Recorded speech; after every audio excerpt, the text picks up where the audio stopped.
In this session today, invited by Sedex. My name is Freddy Huerecan, and I'm the program manager of the Responsible Supply Chains in Asia program, a joint partnership between the European Union, the International Labour Organization, and the OECD to promote responsible business conduct and socially responsible labor practices along supply chains in Asia. Well, as many of you know, responsible business conduct is increasingly becoming a requirement for companies to engage in businesses and to access new markets. Consumers, investors, and stakeholders increasingly require transparency and due diligence along the supply chains. The mandatory reporting on labor and human rights, as well as the due diligence requirements, is an area in which there is a continuous growth globally in different countries across the globe, with many countries enacting specific laws which require businesses to implement due diligence and report on their strategies to manage risk linked to labor and human rights.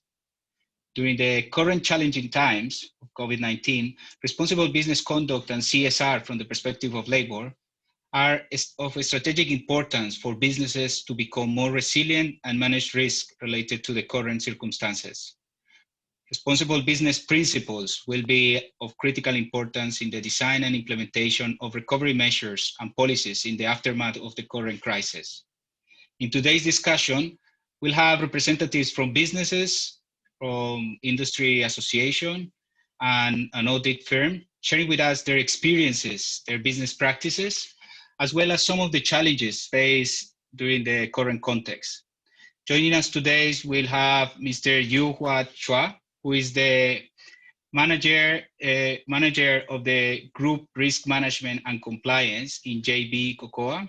We have also Mrs. Kimberly Jong, who works at Fuji Xerox, Asia Paper Business Manager. We will have Mrs. Bri Thi Ninh, who is the Director of the Bureau for Employers Activities of the Vietnam Chamber of Commerce and Industry, BCCI. We will have also Mr. Gabriel Amoyal, who is the Manager of Audit Services at QIMA. Without any further preamble, I'll give the floor to the invited speakers. Mr. Chua, the floor is yours. All right, thanks, Freddy. Let me share my screen here.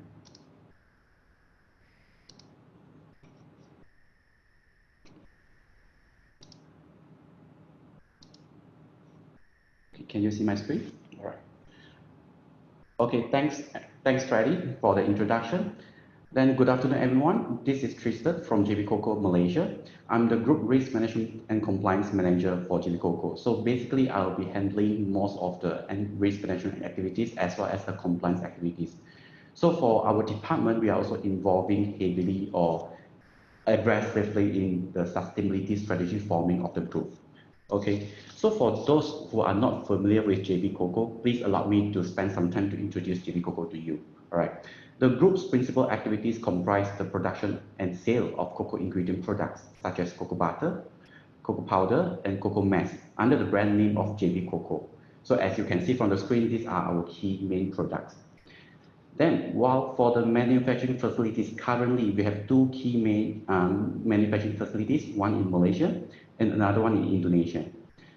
Apart from that, we have three warehouses span across the globe. One is in USA, another one is in China, and the last one is actually in Europe. Then the group is actually also planning to setting up our own manufacturing facilities in Ivory Coast, which is very close to our source of raw materials. All right.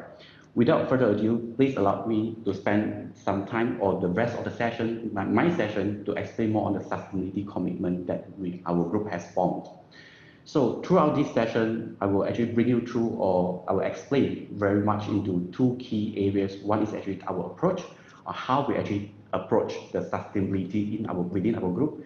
And the next one is actually on our sustainability strategy, which we focus into three key areas, ESG, as we all know. Okay, so as you can see from the screen, our approach, it looks very simple, like from farm to customers. But throughout the whole process, actually, it's a very complicated, I would say, it's a very time-consuming or effort-consuming process. So when we talk about from farm to customers, it's actually start from the cocoa bean until the finished product we actually send to our customers. Okay, so from here we can see like throughout this whole processes, it involved almost all the key departments or the key functions within the group, within the company, because we have actually instilled the sustainability culture or the effort within all of our key decision or key management processes or key management decisions. So as you can see from here, like start from the sourcing team of the sourcing of the cocoa bean until logistic, even on the operation, or even for the strategic development, like when we are considering where to invest our new facilities, which are the area that we want to focus on. This will be the area that we are actually working very hard on by actually instilling sustainability culture into our company or into our group. Then, when talk about our sustainability strategy, as I explained earlier, there will be three key major focus or three major areas. One is the social, second is on the environmental, and the third one is actually on the governance. So come to the social sustainability strategy, as you can see from the tagline, we are actually focusing very much in generating a better people. How are we going to generate better people? Is actually by developing a committed and skilled workforce, which will eventually bring us back the happy community, because by only having the committed and skilled workforce, then only they will be actually eventually become contribute positively to the environment that we're actually operating on. So as you can see from the four key pillars or the four key activities that we actually focus on, we will start from the recruitment activities until the healthy, safety, and also the happy workplace that we actually eventually targeted on. So from the modernized ethical recruitment, because as we can see from today's day-to-day media or even the news, forced labor or even the unfair recruitment practices are actually becoming more and more serious in the industry, whether it's in our cocoa industry or food industry or even in any of the industry. So coming back to JP Cocoa Group, actually we focus very much into modernized ethical recruitment, be it for a local recruitment or even migrant worker recruitment. So when we talk about the modernized ethical recruitment, as you can see from the two supporting pillars that I have, like independent assessment and also technology and innovation, because we utilize a lot of technology or innovation in helping us to manage or to better manage our ethical recruitment activities, especially on the migrant worker management. Then come to the talent development programs. Same, we are actually using heavily on the technology and the innovation. Like back in JB Cocoa Group, we have our Cocoa Guru training program, which is our own internal academy where we start from the first, the workers' first day step into JB Cocoa's factory or offices until the day they actually leave, if they leave us. The program was tailor-made for every level of the employee. Then the next one is on the community engagement, where we work very closely with the community where we are actually operating or where we source our materials. So in the next slide, I will share with you on our key sustainability projects that we have in our sourcing countries. Then lastly is actually on in generating a healthy, safe, and happy workplace for everyone, be it our workers or the community where we actually operate. So come to this, as you can see, because by investing all the efforts, all the resources, we are not sure whether where we are or are we on the right track. That is why we will have the independent assessment, such as like Sedex, EcoVadis, and other accredited bodies that will actually give us ongoing improvement opportunities or ongoing recognition, acknowledgement on our efforts. All right. Then the next one, as you can see from here, one of the key sustainability programs that we have is we're actually working very closely with the farmers in the source country where we actually source our cocoa bean from. So as you can see from Indonesia, Ivory Coast, and Ecuador.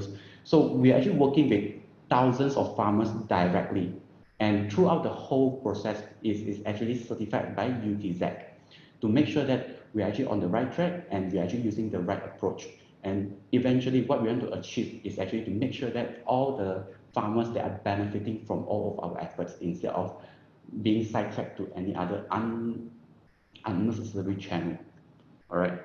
So the next sustainability is actually on our environmental sustainability strategy.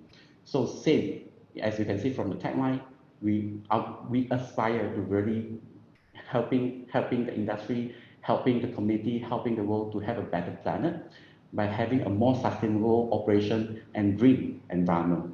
So how we actually want to achieve this is actually, again, through another 4 key pillars of key activities that we have. First one is on the energy, second one is on the water and the wastewater, third one is on the hazardous waste, and the last one is on the manufacturing waste. Come back to energy.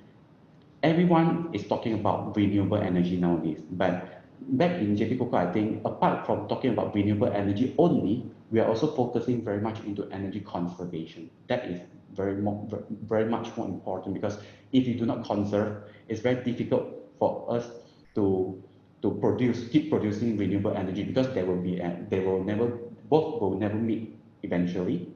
Then the second one is on the water and turning it into our finished goods or finished end products. So I think few years back, our management has decided to really invest in a very good technology where we are actually turning all of our manufacturing waste into the raw material of our current production process, which means we are utilizing our shell generated to become the raw material of our biomass boiler. So even in the biomass boiler, for the emission and also the freshwater consumption, all are also managed in a very minimal level. All right. Then the last one is actually on the governance strategy. So come to the governance, the key concern that, or the key focus that we want to talk about is actually the better traceability and transparency. So as you can see from here, the traceability of the responsible cocoa back into the source country, how we actually manage, how we actually utilize GPS tracker system, technology to really manage back into the farm.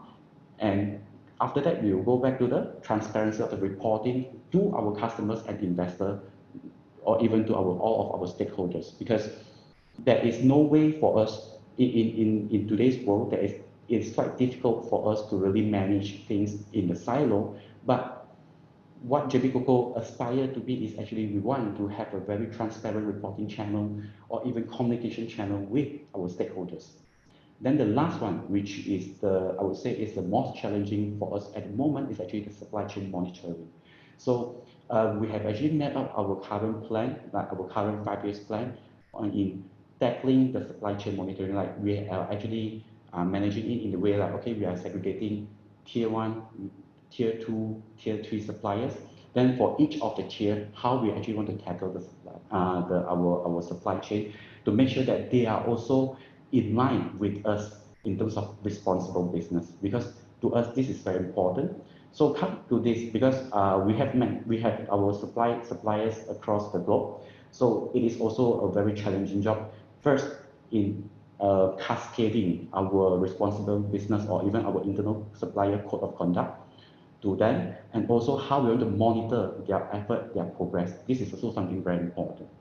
Yeah. So basically, that's all that I would like to share in this session on our sustainability commitment. Thank you. Thank you very much, Mr. Trapp, for sharing this experience of JB Coco with us and the different efforts that you are doing to promote sustainability from the 3 perspectives, from governance, from environment, but also social sustainability. I would like to give the floor to our next speaker, Mrs. Kimberly Young. Could you share, the experience and a presentation from the perspective of Fuji Xerox? Thank you. Yes, sure. So good day, everyone. It's great that we're having conversations regarding responsible business in the supply chain. So the COVID-19 pandemic has actually hit global trade and investment at an unprecedented speed and scale. And multinational companies actually faced an initial supply shock and then a demand shock as more and more countries ordered people to stay home. So I'm Kimberly. I take care of the Asia Pacific paper business in Fuji Xerox. So as a multinational company, how does Fuji Xerox ensure responsible business in our supply chain? Let me share that with you. Right, so to talk about how we are being responsible in the supply chain, I would like to share briefly on what we do as a business. So let me share a quick introduction of Fuji Xerox. Our company, Fuji Xerox, belongs to a larger group, which all of you will be familiar with. That's Fujifilm Holdings. And within the Fujifilm group, Fuji Xerox manages the document solutions business. And the document solutions business contribute to 42% of Fujifilm's total business. We manufacture and supply office products and printers, production services, as well as office workflow solutions. Currently, we operate in Asia Pacific, and we're excited to share that Fuji Xerox will be known as Fujifilm Business Innovation Corporation from April 2021.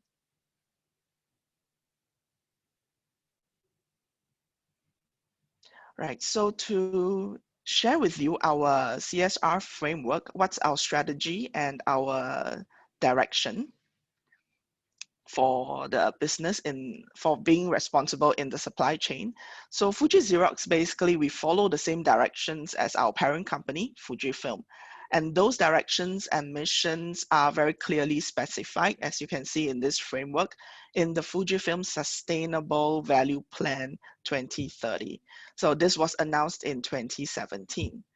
In order to contribute towards a sustainable society, we believe in creating value, and that value will come from innovation. And this will mean innovation of products, services, solutions, as well as innovation in terms of our processes and activities. So if you look at the funnel that's in the middle of this slide, Fuji Xerox, which is indicated by the document solutions in this red box, we contribute value and innovation to 6 main areas. That's environment, health, daily life, work style, supply chain, and governance. So let me zoom into 2 areas, which is environment and supply chain, as to how we actually carry this out. And I'll give you in the context of paper business. Right, so within the Fuji Xerox paper business, which I'm managing, we deal with paper mills as our suppliers. So different from the multinational multifunction devices and printers, we don't manufacture the paper ourselves, and therefore we have very strict and stringent standards and assessments for our external suppliers. So in accordance to the corporate direction, which I showed earlier in the slide, so paper business in Fuji Xerox is mainly guided by 2 guiding policies, which you see here. That's the green policy. And also we have our paper procurement regulation standards. So we work also very closely with forestry bodies like FSC, which is Forest Stewardship Council, and PEFC, which is Program for the Endorsement of Forest Certification Schemes. So we want to ensure that our raw materials are from sustainable sources. And within these 2 policies, we actually also set out clear assessment criteria for our paper suppliers. Right, so on this screen, you can see we have 2 sets of assessment criteria. On the left side, that's for the new suppliers, and on the right side of your screen, that's for existing suppliers. But for existing suppliers, we do add on to have added assessments for them, where we do an annual selective on-site audit. We also do supplier declaration audits. These are very important for us because we set very high standards, not just to what we sell as a product, but also including the packaging materials that's used to house all these products that we sell. So all our onboarded and existing suppliers will have to go through all this stringent process that we set in place. Right, so just to give you an overview of our paper manufacturing process and to give you an idea, how do we assess our suppliers? This is the manufacturing process for paper. So right from raw materials, which includes the wood and the chips, we do audit at every step of the way. So including what materials, raw materials were used. Then we also check on in terms of the pulping and the boiling, whether there's water wastage, how do we reuse the materials and the energy that's produced along the different processes. We do that during our audit checks. And so towards the end, we also check our packaging and the shipping standards. So to give you an example, during one of our past audits, we visited a supplier in winter and we noticed that their workers in the mill, were pretty much shivering in the cold as there were insufficient heating. So this was taken up as one of the points during our audit assessment to bring it up to the suppliers that we as Fuji Xerox, we do care also about the well-being of, the people who are making our products as well.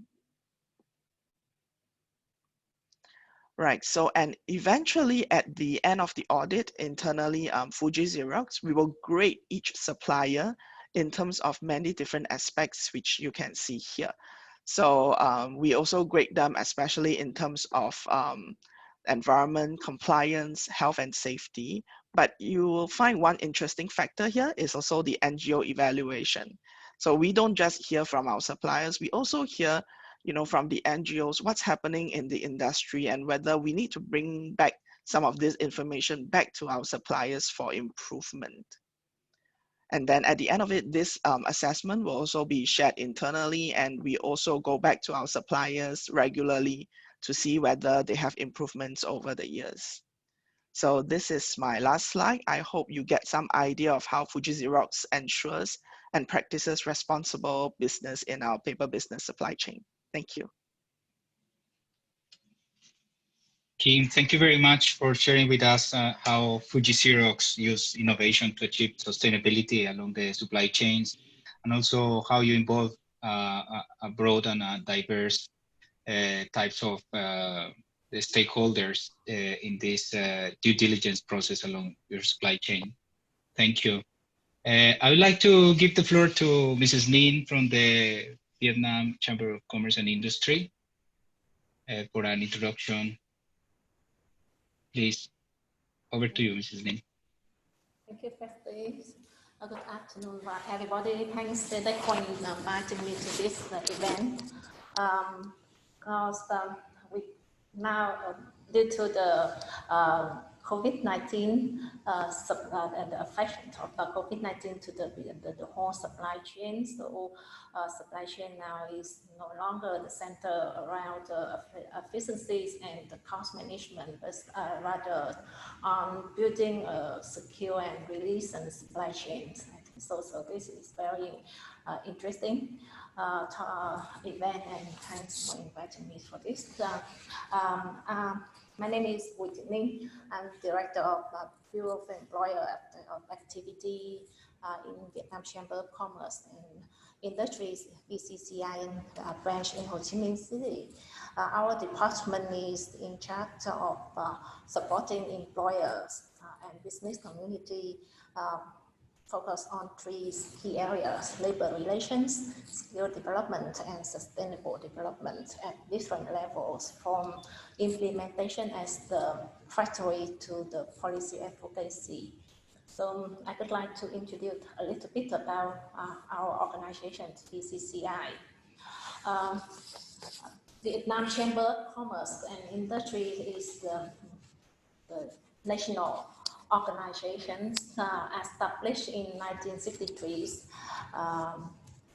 It's the NGO and non-profit organization which assembled and represent the business community, entrepreneurs, employers, and business associations in Vietnam. Our main functions, we have two main functions. First, to represent the Vietnamese business community for the promotion and protection of the lawful and legitimate interests. And the second one, to promote the development of business enterprise and entrepreneurs in Vietnam. We have so far at the nationwide, we have about 11,000 direct members in all sectors. We have the own sectoral business associations, members of VCCI. In addition, we also have the associates member, correspondent member, and honoraries members. We have the headquarters in Hanoi, capital, and nine branches and representative office based on the business center in the countries. We also have about 16 affiliate organizations, about 11 forums and business council, in which sustainable development is one of the council amongst these 11 forums and council.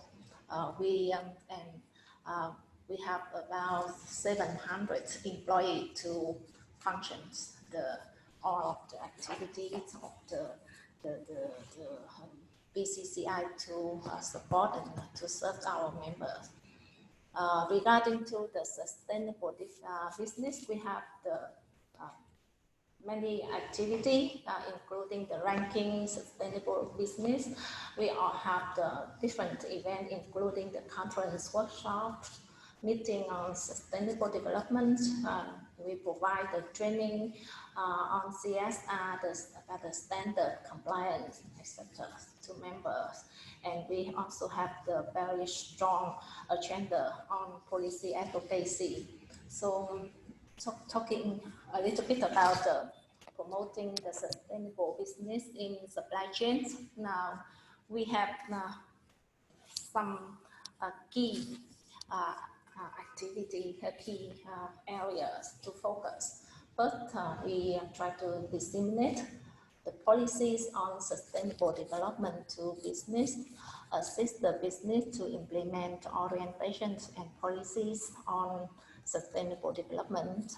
We also have to connect the governments, agencies and business community to provide the information and reflect the business needs during the implementation of the Sustainable Development Program. We organize the training workshops for business community and society to improve awareness on sustainable development and integration into the global economy. And another one, we work very closely with our partner, including the FESI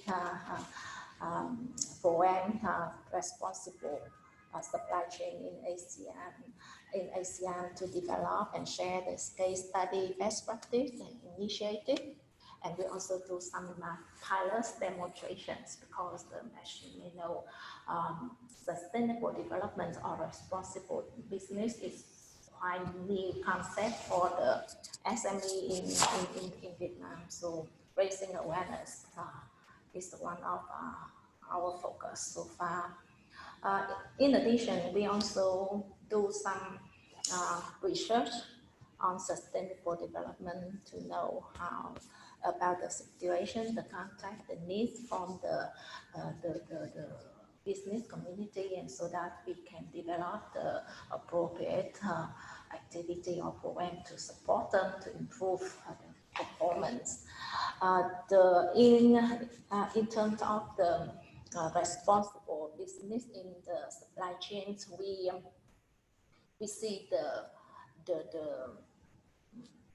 lack of the strong linkage among the stakeholders in the whole supply chain. So recently, we have many programs to promote the linkage and communication among stakeholders in the supply chain. So for the detail, and we can share what we have done during the next round of discussion.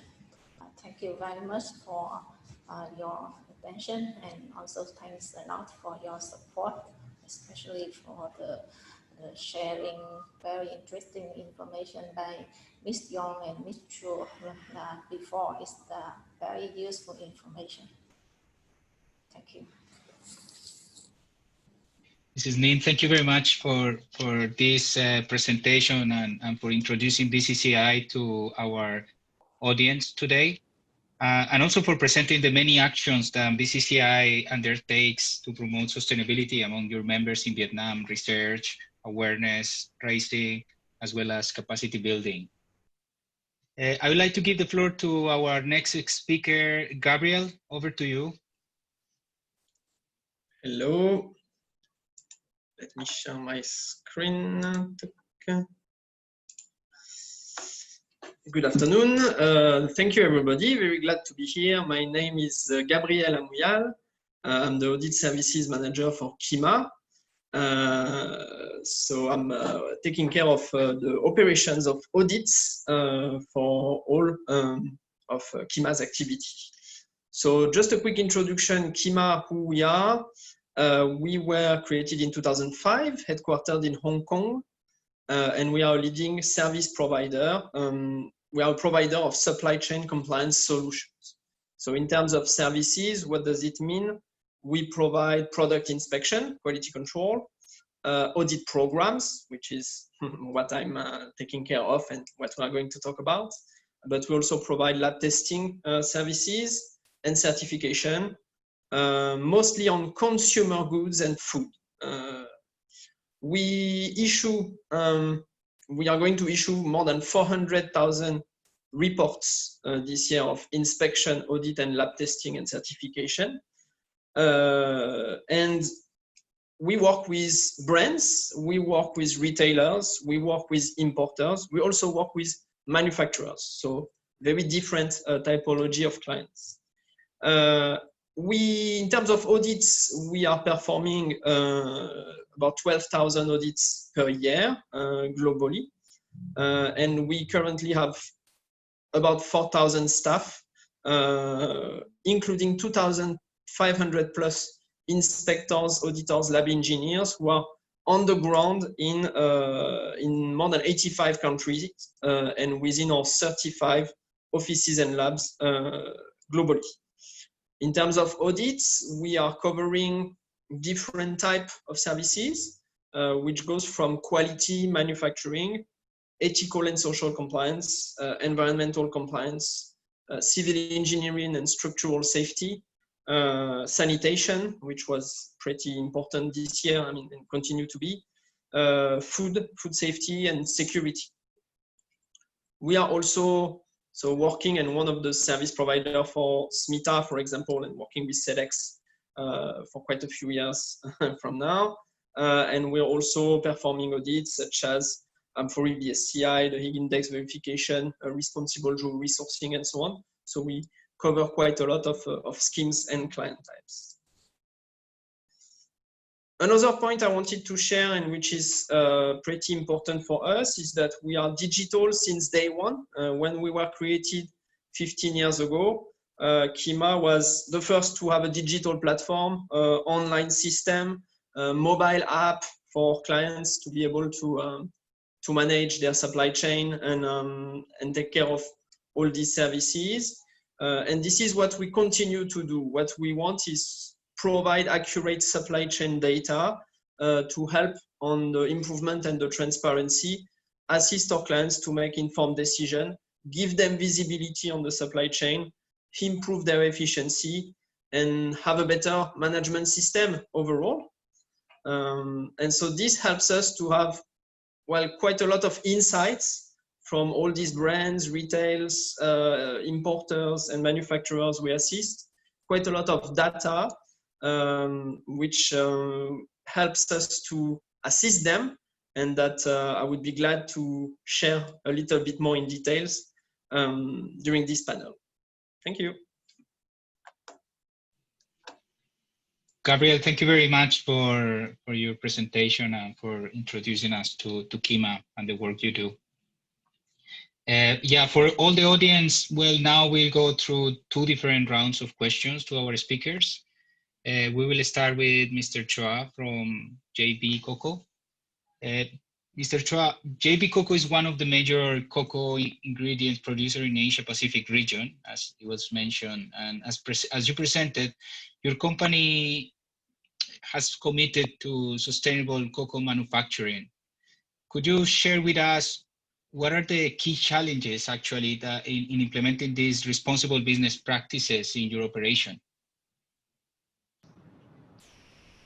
All right, thanks, Freddie, for the question. So as mentioned, when we talk about the challenges, actually in implementing responsible business or even like our sustainability strategy, I think it is actually a journey for most of the company, including JB Coco. So for JB Coco, I remember, like start from years back, we actually start our responsible business journey from a very reactive manner, which is through the brand's introduction of code of conduct to us as a supplier, and through the brand's audits to us. Then after that, we actually evolved from reactive to proactive by establishing our own management system to govern the respective sections like HR and human resource management and environmental management, as well as the food safety and quality, or even the energy management system. But eventually, only in the recent 2 years, I think we have successfully actually evolved further to actually inculcate or to build the sustainability or the responsible business culture into our operation, into our business. So we are actually becoming, or how to say, we're actually turning sustainability or responsible business into a way of operation for our group. Because we think that this is very important, because sustainability has to be embedded into all the key decisions made by the board or even the company. Otherwise, I think it will be just a very checklist-based type of efforts. Okay. Then last from that, we actually we can see the journey or the transformation actually from a baseline compliance base, where we are just to make sure that we are complying to all the rules and regulations, to beyond compliance base, where we are focusing into projects or a certain benchmark from the industry or from certain accredited bodies, to make sure that we are actually at par or above the par from the industry expectation. So when talk about the challenges, actually I would like to divide it into 2 different phases or 2 different parts. So the first one I would say is actually at the beginning stage, which is on the setting up stage, and the next one is actually on the stabilizing stage. So when you talk about the beginning stage, actually it is a pretty common dilemma or the common issues for all the industry, where the understanding of the real meaning and purpose of responsible business, like what does the supplier code of conduct means, or where does all this actually come from, like apart from the local laws and regulation, we are also observing the ILO requirements, FRA requirements, and all this. Then also, we are not sure about the right way or the resources to kickstart these projects. Like, should we actually have an in-house team to do it, or should we actually outsource it to an external consultant? Or do we just need to establish a checklist, or do we need to really have a proper management system? Then also the governing rules, the standards, the codes, like, do we really know everything that we are supposed to know? Then the last one is actually like the own initiative, or we need to collaborate, or is there any possibility that we can actually collaborate with others? Then when it comes to the stabilizing stage, then it will be more interesting, where I will say that from the beginning stage until the stabilizing, it will take easily 3 to 5 years for the team, for the whole group to really understand the true purpose, the true meaning of responsible business. Then at the stabilizing stage, I think another set of challenges that we actually faced previously was actually like the witnessing the benefit of responsible business with the resources invested, whether it's a talent, whether it's a monetary investment, all this. Because most of the organization, I think they will note that, okay, I invest, but I don't see any financial return. Actually, when it comes to responsible business, sometimes we will not see, or we will not, the financial return will not materialize immediately. It always comes with a non-financial benefit, such as the stakeholder or the investors' recognition or acknowledgement. Then the second part, like how we're actually cascading the group's code of conduct and sustainability strategy to employee or even to our stakeholders, like our suppliers, our customers, and all this.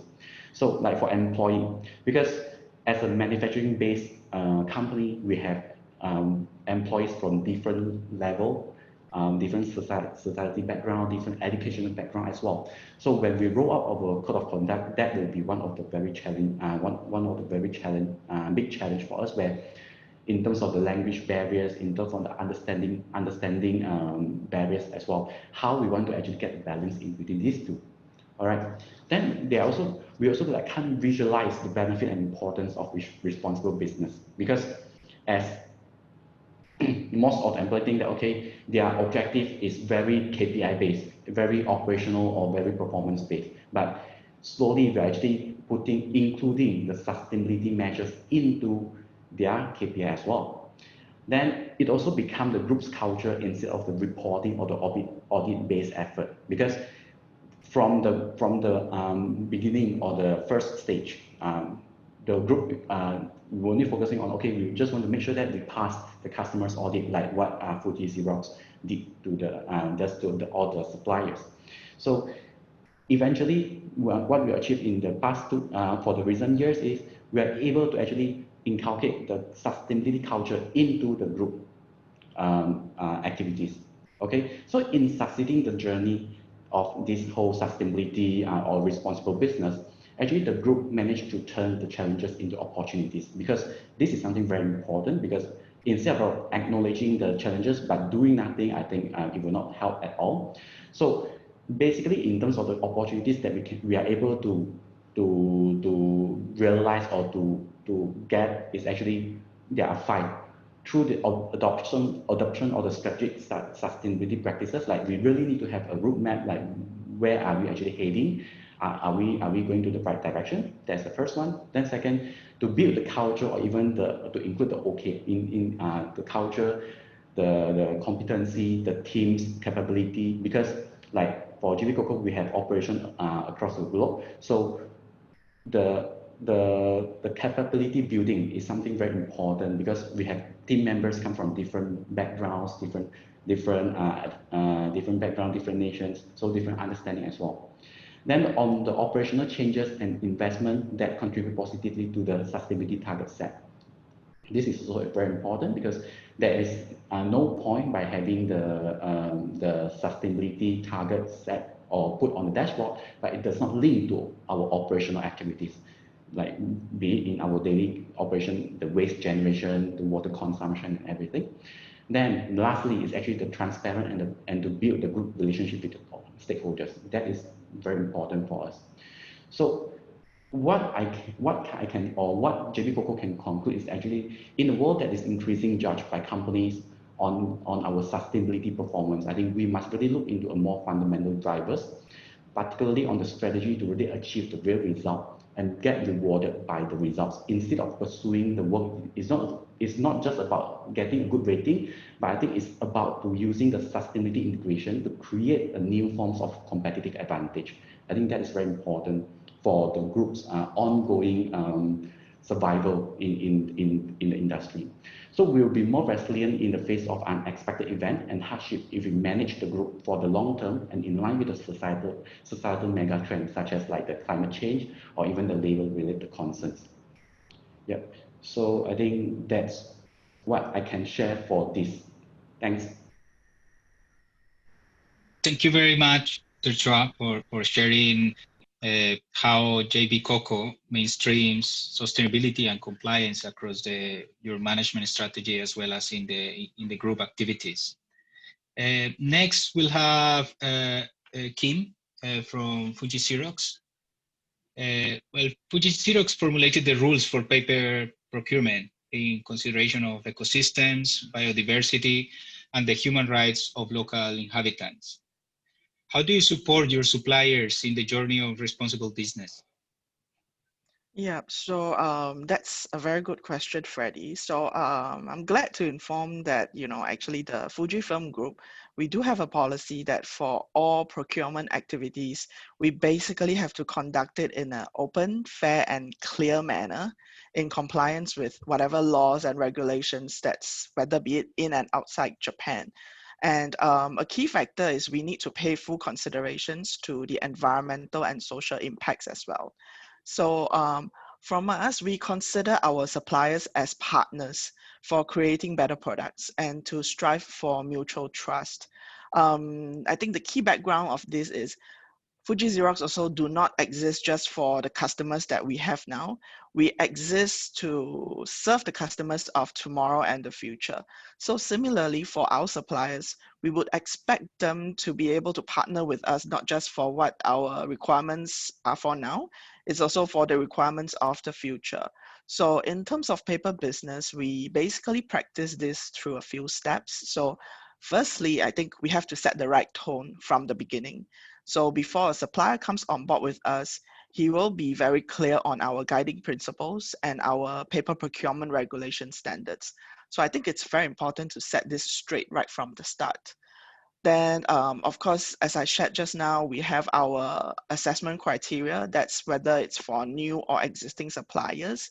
Then on top of that, I think the other very important thing to support our suppliers in this journey is that being the ones who's facing the customers, we as a brand, we do hear from the industry, we do hear from the markets. So we do have relatively faster information compared to the suppliers.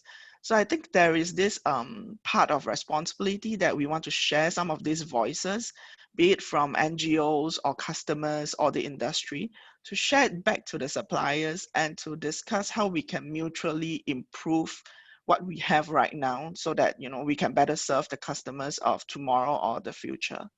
Yeah, Freddie. Yeah, thank you very much, Kim, for sharing with us. I mean, the role that information and technologies actually have in this process of due diligence and the engagement with suppliers. Thank you.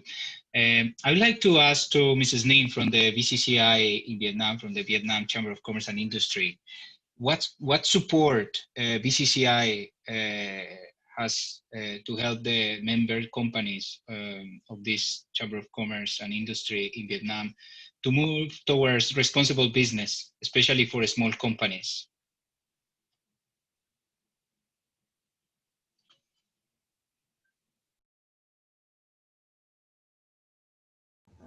Thanks, Freddie, for the questions. As I have said in the introduction sections, VCCI is the national organization that represents the business community and employers in Vietnam. So one of our main functions is to promote the development of business by providing them some direct intervention to empower business, including helping them to understand, to have a better understanding and meet the sustainability standard, do some business responsibility on to participate in the supply chains, as well to facilitate the good business environment in Vietnam through policy-based activities. So regarding to the direct interventions, we have implemented many activities from training and awareness raising for Vietnamese enterprise, especially for the SME, about the SDG goals, the concept and definitions of CSR, compliance, responsible business, sustainable development, or we also provide them the training and on national legal requirements and relevant international standards. Sharing with them good practices and the successful model. For example, for labor issue, core ILO convention is one of the topics we are providing to our member.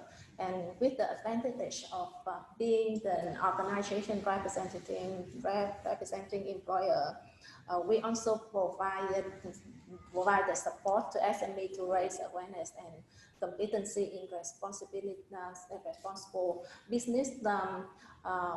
We also implement some program to connect and dialogue between the buyers and suppliers, between the producer, manufacturer, and lower tier stakeholder of the supply chains. For example, informal sector, there are some companies and manufacturers, and with the informal sector as the farmer or the fishery worker, etc.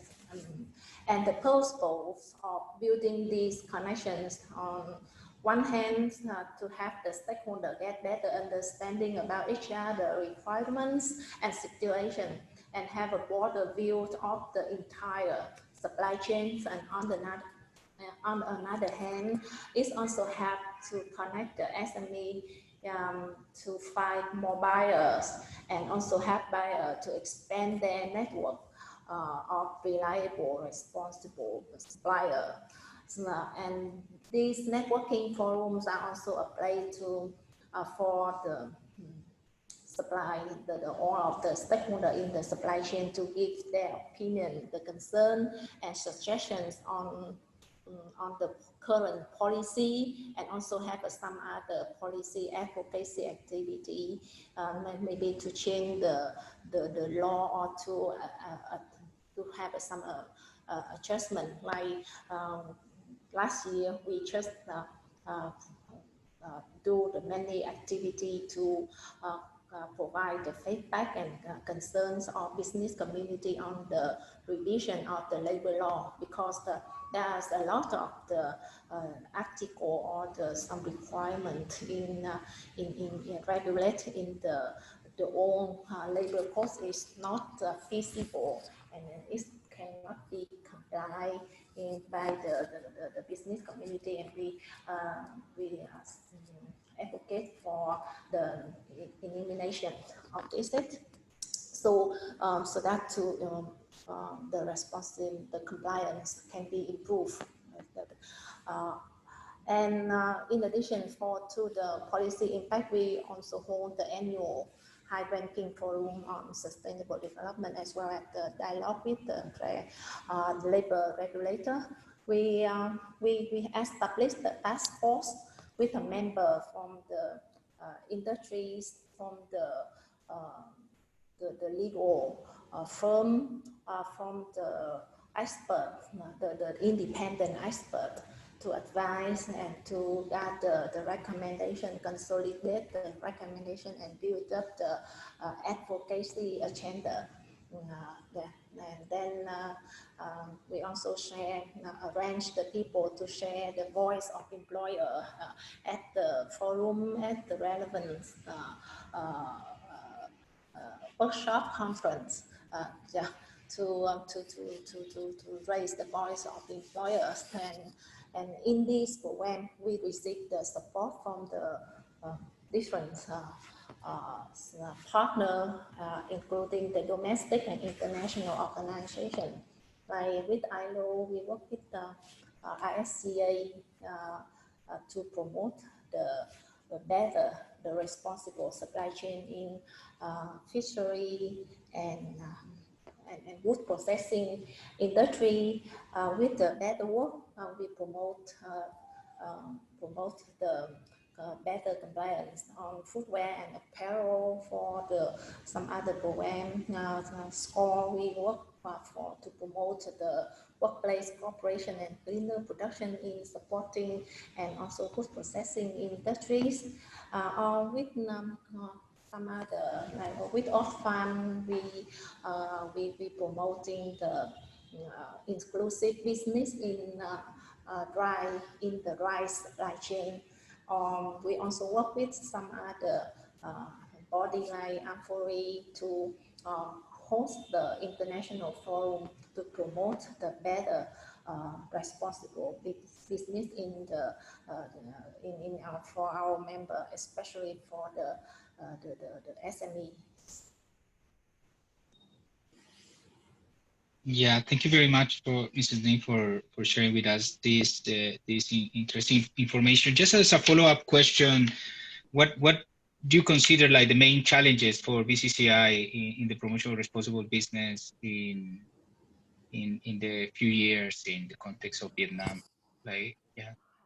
Yeah, I share with regarding to the challenging, I share with what Mr. Chua has mentioned before. And in my opinions, there are four main challenges that are the responsible business implementation in Vietnam in the past few years. First, from the company themselves, from the business themselves.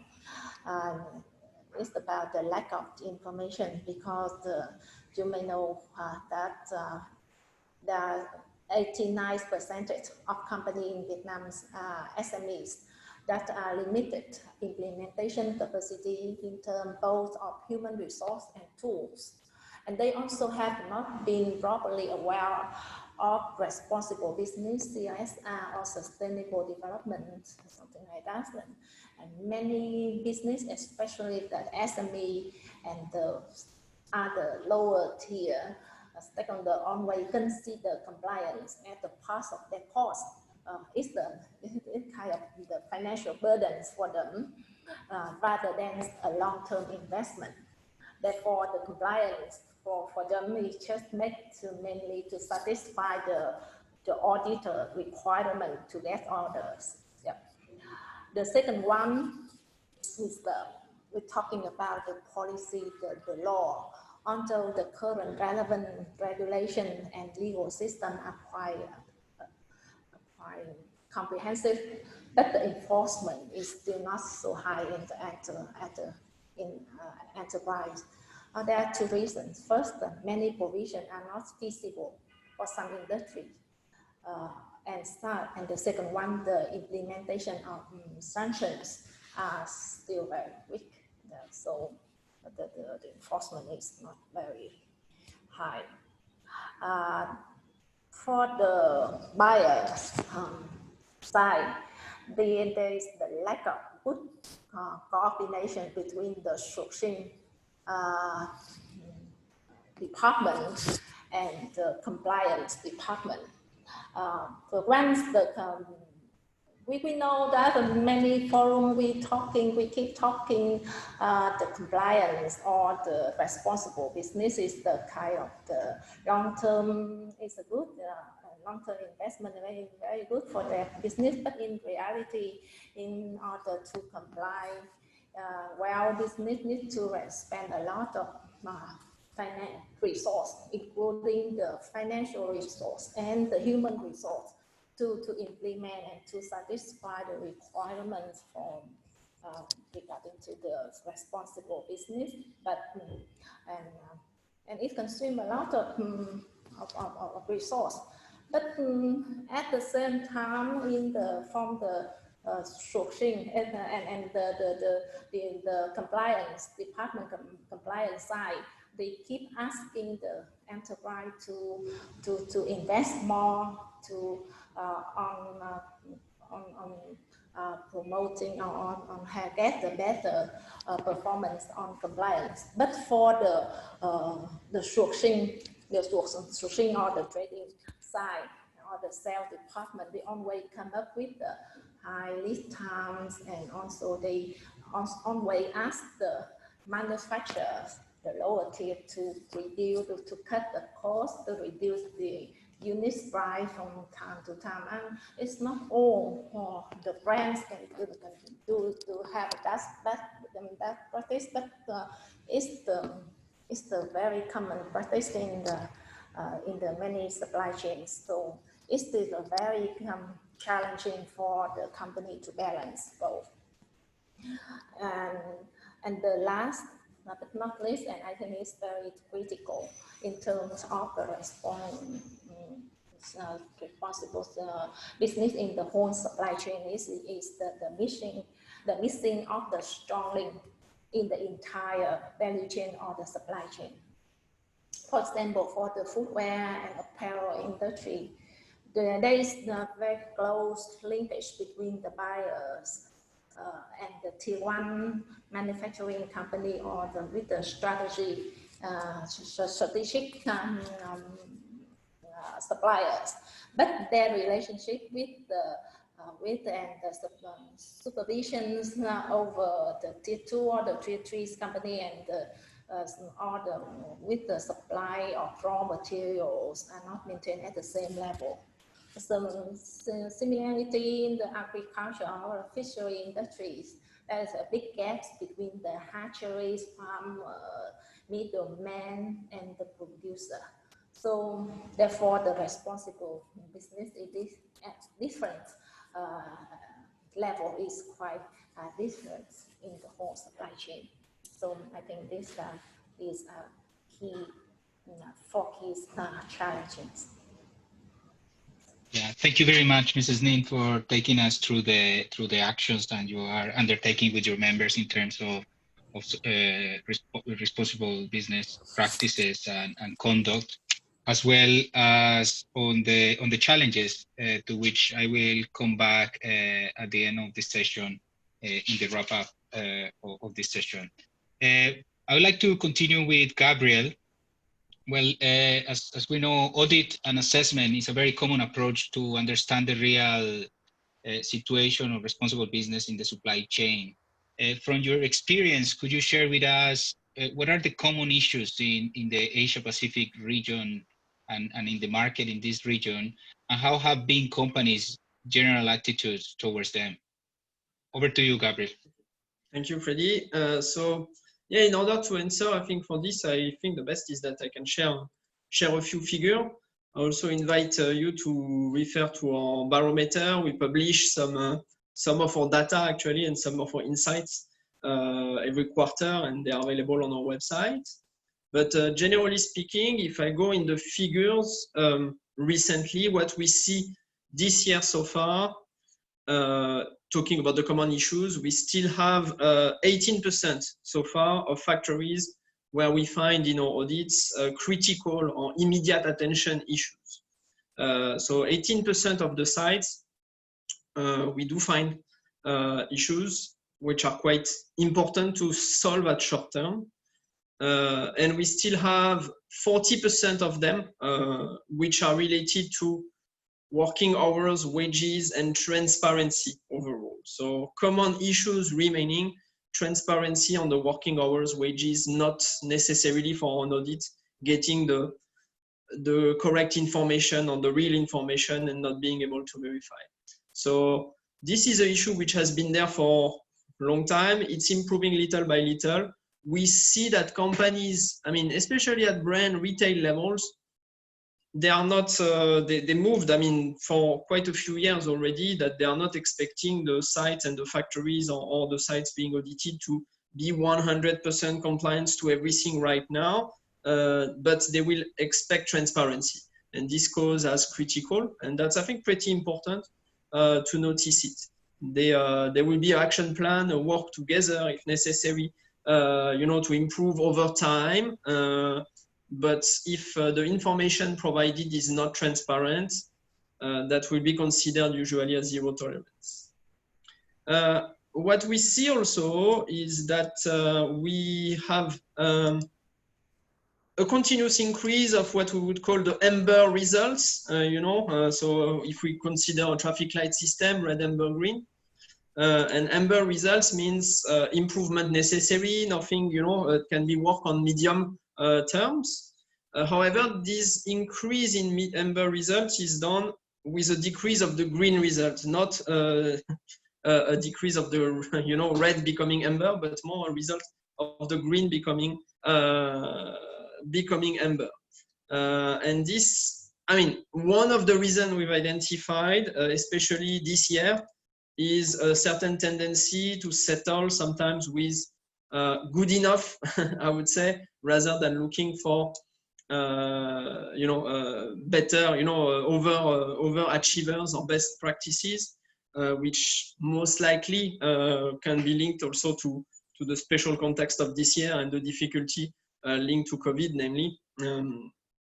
So what's another trend we see is, well, in 2019, we had a very acceleration actually of the amounts and the numbers of audits and basically of the sourcing as well, which was done from Southeast Asia versus China, for example, due to all the policies, you know, ongoing. This year, this trend is remaining, but not as fast as last year. And well, we continue to see though that in Southeast Asia, in countries of Southeast Asia, including India, Pakistan, Bangladesh, for example, which are growing countries we are seeing, we have a drop of the result of 4.6% actually in average of the audit results, less than last year on this period. And this actually, one of the reasons identified is that it's moving and more actors in these countries are getting, you know, orders. Some of the factories cannot follow actually because the number of orders they get is getting bigger and bigger.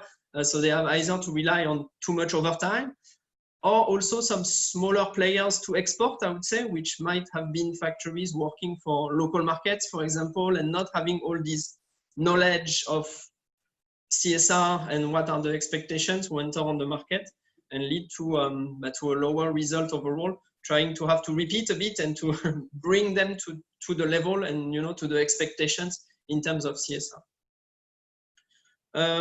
More specifically for the year 2000, well, I'm going to say something that everybody knows, but COVID-19, we could see a big impact, actually, still.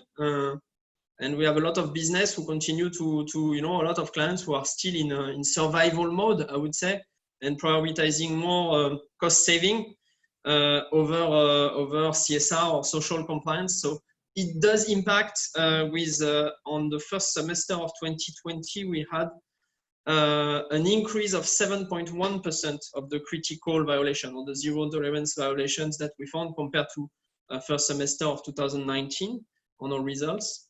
And it included some new topics, I would say. I mean, not new topics because they are existing topics already, but for example, forced overtime, when the factories, you know, or the sites are being forced because due to COVID, they need to have the people work more to meet the orders, and they have less people because they need to have a half shift or, you know, special arrangements. We had some problem of non-payment of the wages when there was, you know, financial issues that were finally arriving on the workers. And health and safety simply risk because the relevant measures were not always taken to ensure, you know, correct PPE or social distancing and this kind of things. So yeah, overall, we have a result which is decreasing in Q3 as well. So in the last 3 months of 4.5% overall for the audit results. And the tendency remains the same, actually. It remains the same, which is working hours, wages are a lot, you know, of non-compliances. Health and safety, environmental compliance as well.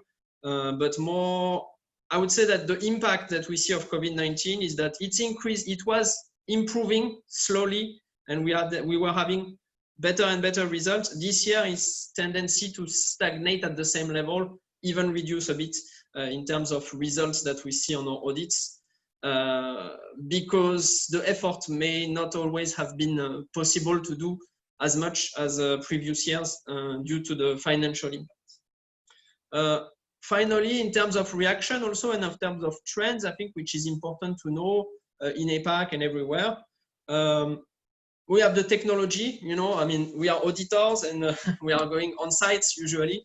And this year we've been having a lot of new technologies like remote audits or the Sedex virtual assessment, for example, which was put in place because we could not go on site, you know, and so it's trying to innovate, I would say, in the field of CSR with some new tools that does not require to go on site, and trying to get the same level of quality of data, because that's the challenge, I would say, is to get the same level of quality of data without being on site. Also, for example, the workers' voice tools, you know, like the workers' voice surveys have been more widely used as well, because they have the advantage to be remote, and they have the advantage to go to talk about some topics like the impact of COVID-19 on the workers themselves, which can bring actually information that are very useful in terms of CSR. When some some brands or some retails or some importers prefer to focus on this, for example, impact of COVID-19 on the workers, because they knew they could not do their full program as it was planned before COVID. So these are the main trends that we have identified. Yeah, very interesting, Gabriel. Thank you for sharing with us. I mean, these challenges which are actually, I mean, faced by the companies and in general the trends which are appearing in the current context of the COVID-19 across the region. Thank you, Gabriel. We'll start our second and last round of questions, and I would like to ask Kim from Fuji Xerox. Well, as we know, Fuji Xerox is an international company with a big experience on sustainability. And perhaps, Kim, you could share with us, I mean, what experiences you would like to share with the audience, with those participating in this session today, and also with other companies that might be listening, and then just recently started their journey on responsible business. What are those those key messages that you would like to share with them? Kim, over to you. Yeah, sure. So I think the key concept to really get into the mind is that the responsible business in the supply chain is actually going to be covered throughout the entire life cycle of goods and services. So it's not something that you do today and then you hope to reap the benefits of just like today or tomorrow, like some of what the speakers mentioned. So I think this has got to come from the DNA of the company itself, the management and the staff. That has got to be locked into a commitment. And this commitment, we have to understand that it's a long-term commitment. So that will involve, bring a lot of long-term considerations, be it in terms of how you build your supplier assessments, what kind of suppliers you bring on board with you. So all these considerations will no longer be a short-term consideration. It's a mid to long-term commitment. And I think it's also very important that when we bring suppliers on board, or even when we have existing suppliers who've worked with us for a long time, it's always important to ask the difficult questions. I think we owe it to ourselves as a brand that we need to keep our brand reputation. We need to keep our quality of goods and services to the customers.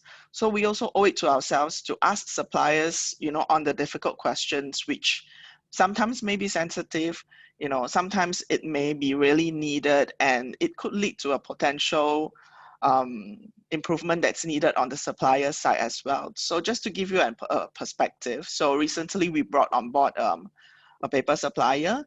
We do see that there are some improvements that's needed for us, to improve in terms of the packaging material, to make sure it's more sturdy for the customers. So as much as the customers are not making a huge noise in the market to say we need these improvements, I think we owe it to ourselves and our customers as a brand that we do the due diligence to have this checks along the way. So there's a check and balance to ensure the supplies are also kept to their top, so to speak, that their top performance or the top level that they could be. So I think the last point to add is also that as a brand, we also have a responsibility to gather the voices of customers and the industry trends and share that with the suppliers periodically for improvements. So companies who's just started on this journey of responsible business should not just think that it is just setting out criteria for suppliers to follow. I think they themselves also have to understand that they have a role to play to make sure the suppliers are in check, and also to ensure that the suppliers are moving with them as the business grows and as the market demand changes. Yeah, Freddie. Thank you very much, Kim, for sharing. And well, indeed, responsible business practices are a long-term investment, and companies shouldn't expect to have returns in the short run. And of course, I mean, responsible business conduct, responsible business practices are very much about reputation, about risk management, but the important role of buyers and multinational enterprises in actually walking the talk and implementing structural changes in their own operations. Yeah, thank you, Kim, for sharing with us. Excuse me. I would like to get back to Kima, to Gabriel, because indeed Kima works with a broad range of brands, retailers, importers, and also has a quite big on-the-ground presence in across 85 countries. So yeah, what would be the Kima's suggestion for companies that are starting to integrate corporate social responsibility in their operations? Perhaps you could tell us a little bit more about, I mean, how to engage and convince the top management. Over to you, Gabriel. Yes, thank you. I think there is a few points to consider if you are starting your journey, because it's a journey into CSR. It's usually something that takes long time to be put in place and is never finished actually. But the first and where it should start is with a vision, as you say, and with a vision at top level. So what does it mean CSR for you as a company? You know, because as we see actually in the different people in the panel, even different companies have different understanding and expectation and need, you know. So what do you expect actually to achieve? Do you want to please your clients?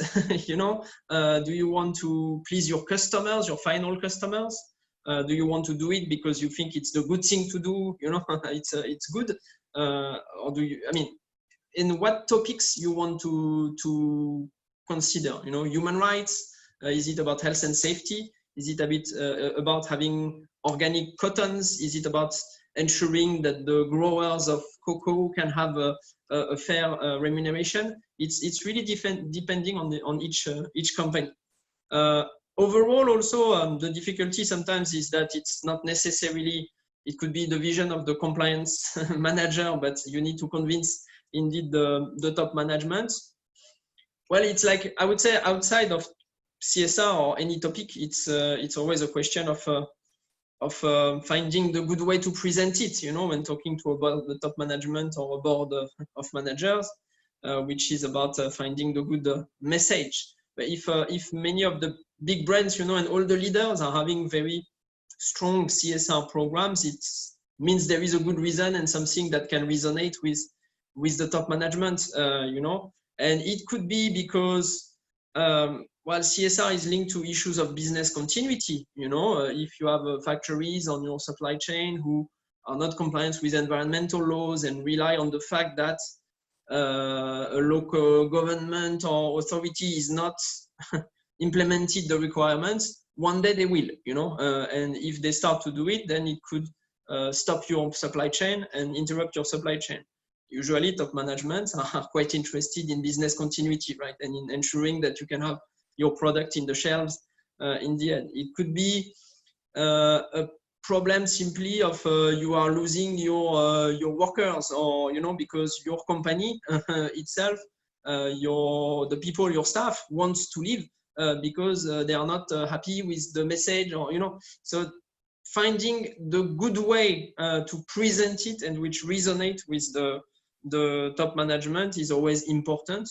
And there are a lot of ways, you know, being also on, I mean, simply we have a lot of, most of the companies in these periods are trying to identify, you know, the good suppliers, consolidate orders, and who are you going to associate with? Those who have the good practices, you know, and are working on long term along the way. So yeah, there is a lot of good reasons actually that that can help to present this vision to the top management and convince them. Then if I can quickly give a few more advice, it would be have a vision which is based on risk. Okay, if you work with a dyeing mill in India, or if you work with an electronic factory in China, the risk on CSR, and also with the meaning of CSR being so wide, is not the same. You know, it could be an environmental risk of pollution of the river, or it could be a problem of working hours too high, and it's not the same way to understand it. So what's your risk for your company? Health and safety, environment, labor, conflict minerals, you know, and then you use the good tools. You know, there is a lot of tools to get the information. It could be self-assessment, it could be mapping, it could be audits, it could be worker survey, research on internet, you know. But depending on your risk, it's a different ways to get the information. And the important is to get the information to assess the risk. You know, is it severe? Is it probable? If you work in a jewelry, then you have all part of a diamond supply chain where you know there is a risk, you know, but it's not the same as for everybody. And then you take the reasonable action with a reasonable action plan. Not everybody has the same budget and the same capacity, but you can always define a good action plan to mitigate the risks that you've identified. And here also there is a lot of tools, training, audits again, capacity building, some whistleblower system, you know. So it's really base your program on what do you want to achieve, what are your risks, and then you can pick the good tools, and there are many tools, you know. Communication and transparency. So you need to involve your stakeholders, and some of the people in the panel have talked about it, because you need to explain what you're doing, you know. The worst thing, even as an auditor ourselves, we see is when we arrive in a factory as auditors, and actually, for example, the factory don't know what even are the criteria on which they are going to be audited, you know. So that means there is a lack of communication about why are you doing this audit, and why there is an auditor coming, you know. It needs to be clear, and you need to bring the people on the same road as you, convince them, and convince them to be transparent. It comes back to what we were finding, you know, because once you are in the same, you know, program and going together and, you know, cooperation, then there is no reason to share fake information, you know. So it's really communication and involvement and engagement with the supply chain and with all stakeholders. And finally, the last point I think is about here also having data. You measure some data, so it needs to be measurable. You can use internal audits, you can use external audits, but you need to have data to know, did you meet your objective? Did you meet what you wanted to do, you know, in terms of CSR? If yes, then you put a more ambitious objective next year, and if not, then you try to understand why, and see what can be done differently next year. And actually, that's the definition of a management system. So that's why the management system is pretty important as well. However, we always recommend don't start with it, I would say. Management system is the support that will help you to succeed if you have the good vision, the good risk assessment and plan, good transparency and engagement, and then you monitor with your management system. Thank you very much, Gabriel, for sharing. I mean, these views from the perspective of KIMA.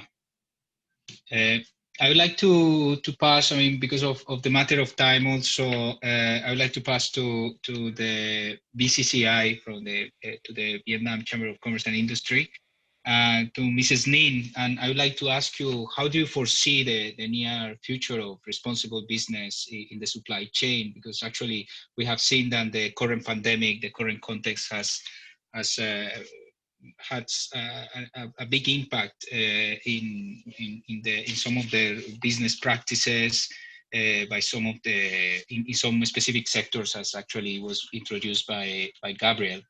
And what do you think, Mrs. Nin, needs to be taken into consideration from the perspective of the employers? So over to you.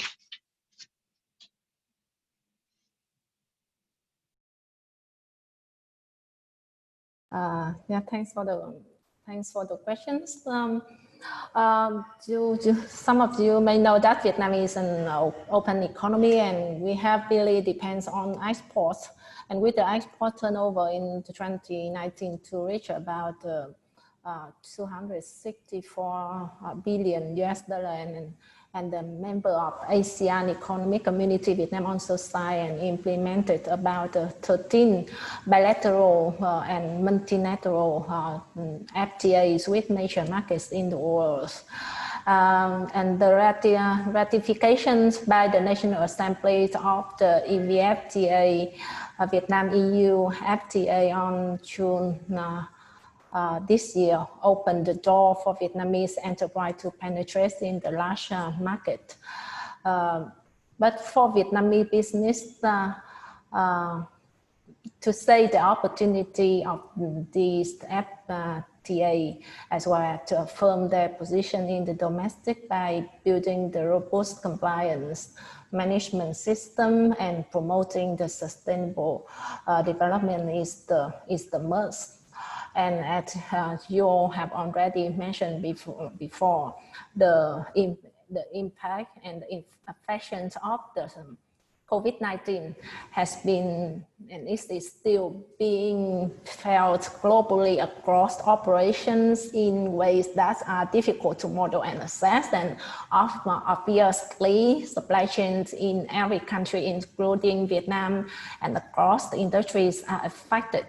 So, of course, compared to other regions, peers, Vietnam has done well to contain the pandemic and reopen the economy already. But now that the country have moved from crisis response to recovery, and the critical questions for Vietnamese business is how to better repair their supply chain for future shock. Because now the supply chains in the coming time, supply chains is no longer centers around efficiencies and cost management, but rather on building a secure and resilient supply chain.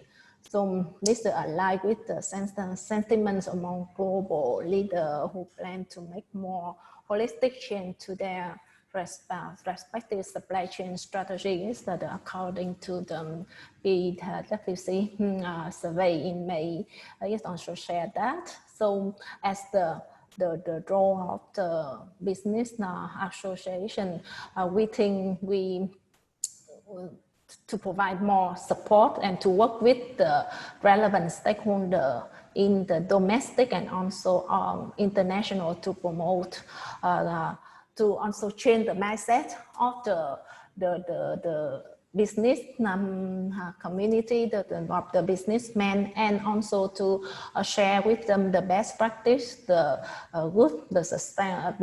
successful story, as well as to advocate for the better legal framework to enable the better business responsible. I think it's the new future, our agenda. Yeah, thank you very much, Mrs. Nin. I mean, for emphasizing on the importance for business to become more resilient and also to manage the risk linked to the current crisis, and to do so by implementing responsible business practices in their supply chains, and also the prominence of the enabling environment to establish, but also to strengthen already businesses which already implement good responsible business practices. Thank you. As a final question, I would like to move back to JB Coco and to Mr. Chua. Well, the JB Coco source cocoa beans from cocoa farms and has initiated different projects in a number of countries like Indonesia, Ivory Coast, and Ecuador. Perhaps, I mean, from those specific examples and programs that you have in these countries, you could share with us some of the challenges that JB Coco has seen when working at the farm level, and what are also the opportunities that JB Coco can work on in the future. Over to you, Mr. Chua. All right, thanks, Friday. So as cocoa bean is the key raw material for JB Coco, right, business, so cocoa plantation is always the key concern for the company, whether it's actually from the farm productivity or to the quality or even to the well-being of the farmers or even the community in the source country, because this is always the key topics that we are actually debating, the manufacturers are debating on together with the brands or even with the NGOs. So as a responsible business, we are really committed in extending our responsible business practices into the farm level.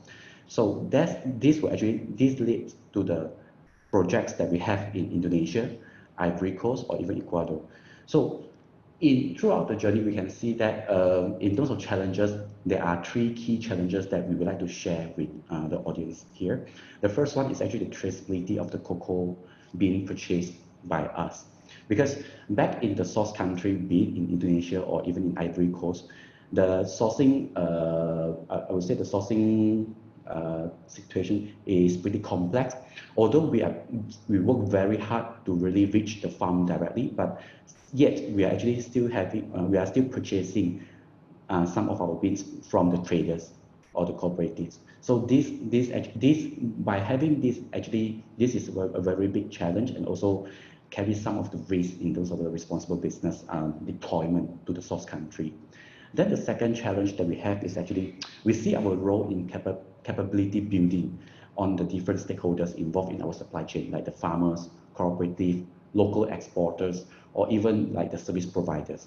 So this challenge, right, specifically in the origin, as not all of our suppliers are at the same level of understanding with us.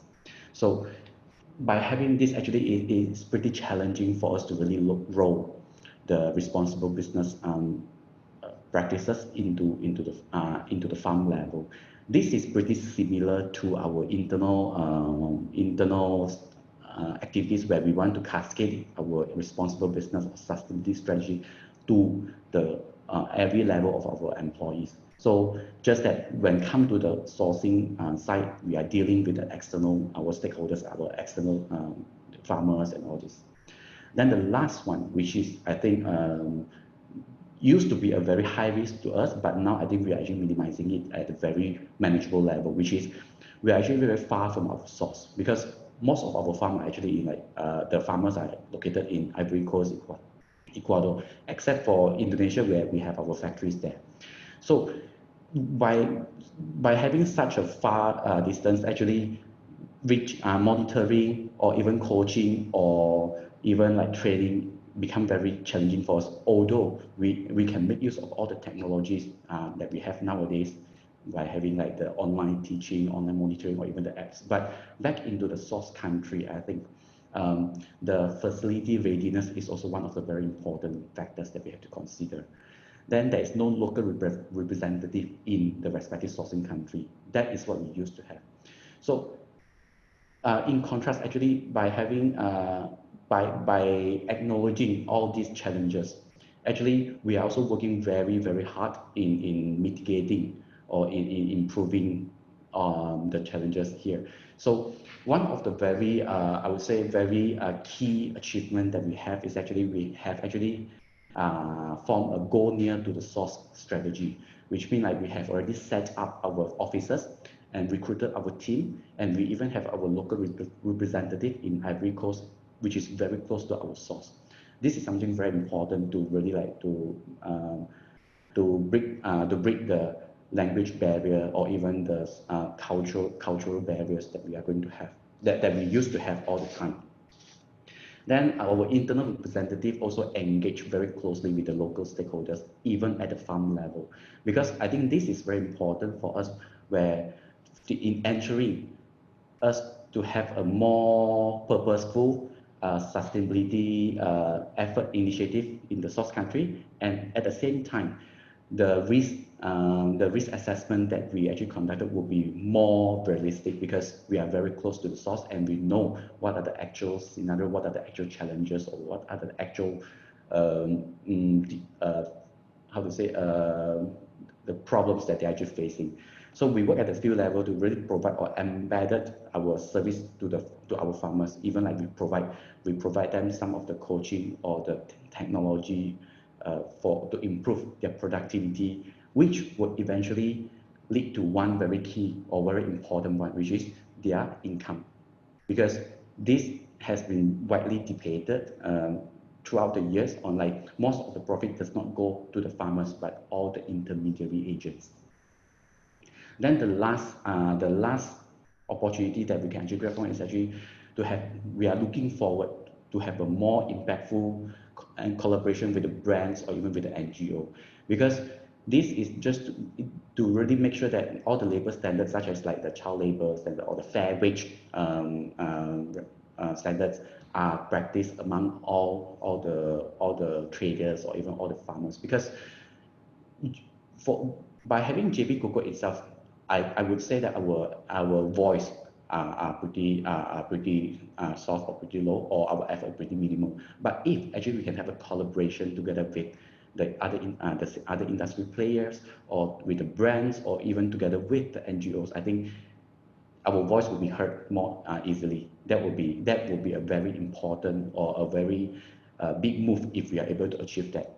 Then by having that, then we will actually create a better or a fair buying initiative to ensure that all the required margins really goes to the respective or the designated parties such as the farmer, which we are really concerned in.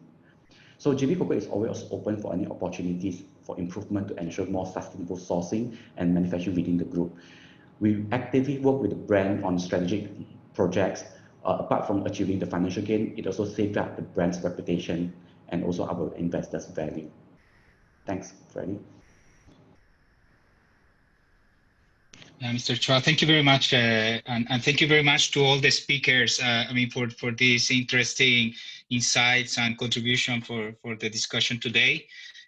Well, we have seen that indeed due diligence is more and more important in the sustainability strategy of companies. The speakers also have highlighted the importance of coordination, communication, and also partnerships to implement the due diligence process along the supply chains, as well as to improve transparency.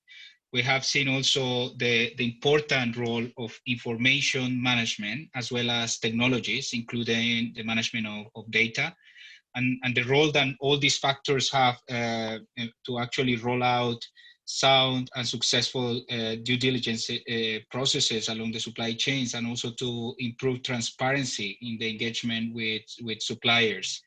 We also hear that on the great importance to work with the small and medium enterprises, since indeed, well, they face a number of challenges, I mean, when it comes to implement responsible business conduct. And also, of course, I mean, linked to this point, the need to engage with the lower tiers of supply chains, because indeed, I mean, there is in those tiers that many times there are more vulnerabilities from the perspective of compliance, and therefore there is the need to indeed engage them in the conversation. We also were introduced and presented to some of the, I mean, some of the main features of the compliance in the current crisis. I mean, the increase in some of the critical violations, and also the slowdown in the positive trends of RBC than have seen during the last year. But however, I would say that overall there is also an optimist message to actually continue working on responsible business conduct as a way to make businesses more competitive. I mean, for businesses to become more profitable and to access new markets. So thank you very much to all the speakers.